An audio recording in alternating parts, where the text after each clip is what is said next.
Hi guys, welcome to Learning English. स्वागत छ तपाईलाई आजको यो नयाँ भिडियोमा।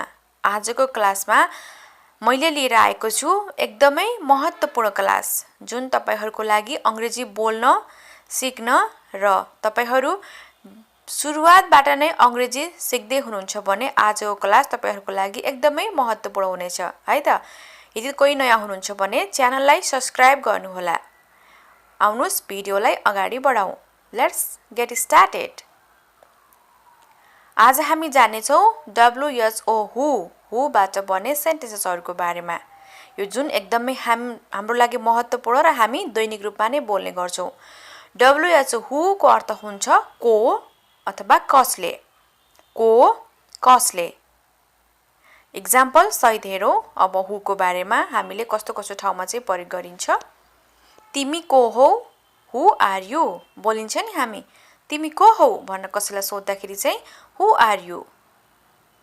Who are you? तिमी को हौ? Who are you? तिनीहरू को हुन्? अथवा को हुन् तिनीहरू? जताबाट भने पनि कुरा एउटै नै हुन्छ। Who are they? तिनीहरू को हुन् अथवा को हुन् तिनीहरू? भन्नु पर्यो भने Who are they? ऊ को हो? Who is he? ऊ को हो? यो चाहिँ हाम्रो मेलको लागि चाहिँ कसैलाई सोध्नु पर्यो। ऊ को हो? Who is he? Who is he? को आयो? Who came? को आयो? Who came? अथवा को आए? Who came? Who came? Who came? को गयो? अथवा को गए? Who went? Who went? को गयो?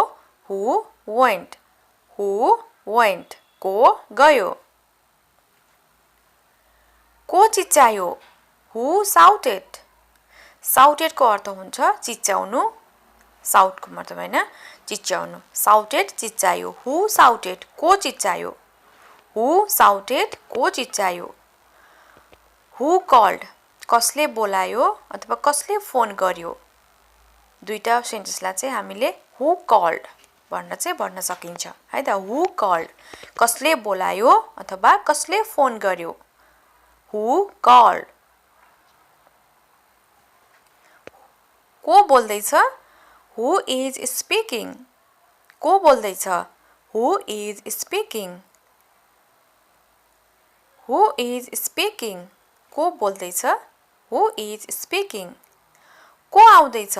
Who is coming? Who is coming? को आउँदैछ। Who is coming? Who is coming? भित्र को छ। Who is inside? Who is inside? भित्र को छ। Who is inside? Inside को अर्थ हुन्छ भित्र। Who is inside? कसलाई थाहा छ अथवा को जान्दछ। Who knows? Who knows? कसलाई थाहा छ। Who knows? Who knows? को सुत्यो। Who slept? अथवा को सुते भन्नलाई Who slept? को सुत्यो। Who slept? कसले मद्दत गर्नेछ। Who will help? Who will help? कसले मद्दत गर्नेछ। Who will help? को जाँदैछ। Who is going? को जाँदैछ भन्नु पर्यो भने तपाईहरुलाई इंग्लिशमा भन्दाखेरि who is going? who को अर्थ धेरैमा नै हामीले सेन्टेन्समा चाहिँ के हुन्छ त प्रयोग गरिन्छ है त। यो कसले गर्न सक्छ। Who can do it? Who can do it? यो कसले गर्न सक्छ। Who can do it? त्यो कसले गर्न सक्छ। Who can do that? Who can do that?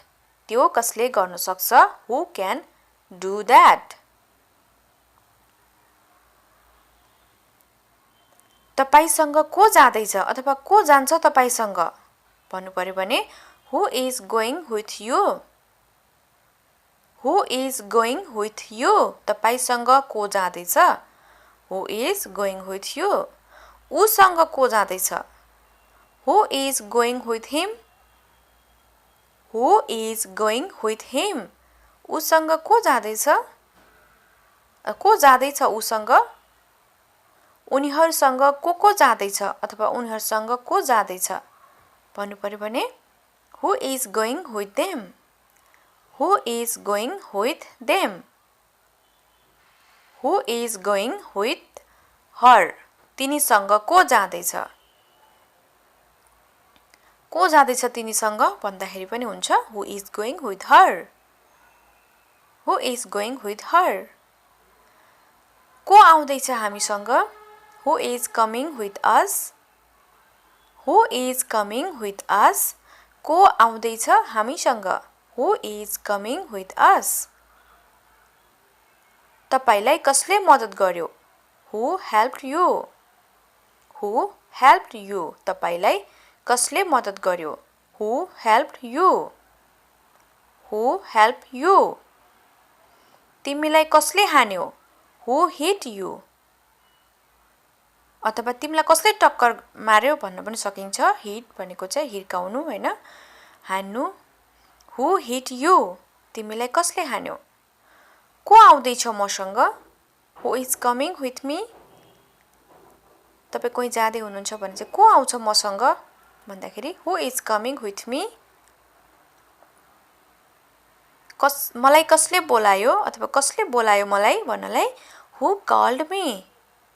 Who called me? कसले बोलायो मलाई? मलाई कसले बोलायो? Who called me?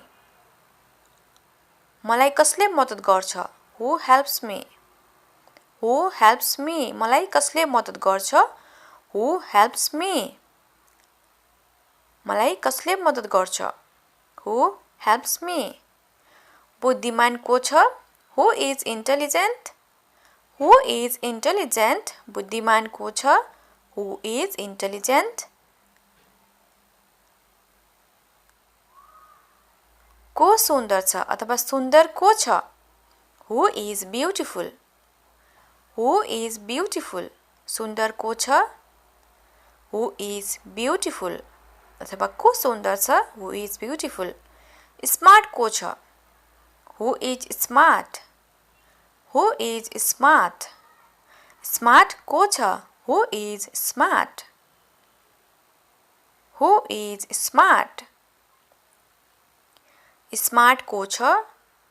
Who is smart? Who is smart?